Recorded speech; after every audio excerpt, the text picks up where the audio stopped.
The memo, which is referred to as one page, it responds to concerns about violence, threats of violence, other criminal conduct. That's all it's about. And all it asks is for federal law enforcement to consult with, meet with local law enforcement to assess the circumstances, to strategize about what may or may not be necessary, to provide federal assistance if it is necessary.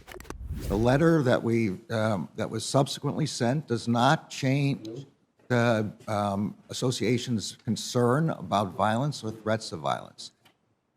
It alters some of the language in the letter, that we did not rely on and is not contained in my own memorandum. The only thing the Justice Department is concerned about is violence and threats of violence. So now, the last thing the Justice Department and FBI need is a very vague memo to unleash their power, especially when they've shown zero interest in holding their own accountable. These parents are trying to protect their children. They're worried about divisive and harmful curricula based upon critical race theory. They're speaking their minds about mass mandates. This is the very core of constitutionally protected speech, and free speech is deadly to the tyranny of government and is the lifeblood of our constitutional republic. To say your policies are outside of the mainstream would be an understatement. Mothers and fathers have a vested interest in how schools educate their children. They are not, as the Biden Justice Department apparently believes them to be, national security threats. If senators were concerned about this, they would quote my words.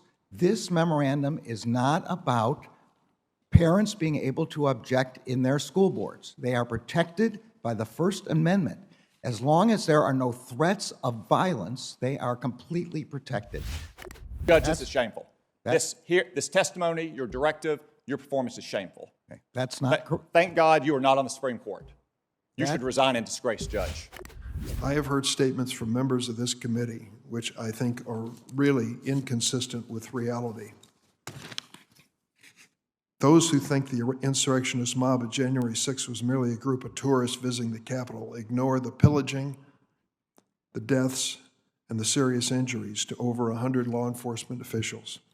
And those who argue that school board meetings across America are not more dangerous and more violent than in the past are ignoring reality. I have not seen a memo from the District of Montana. Not high enough priority for you? That's not the question. I don't. It is the question. Answer my question. Is it not a high enough priority for you when you're threatening parents with 13 different federal crimes? These aren't crimes of violence. You've testified today. You're focused on violence. That's not what your U.S. attorneys, they work for you. That's not what they're saying. You haven't seen it because it's not a high enough priority, or what? Question of priority. No one has sent me that memo, so I haven't seen it.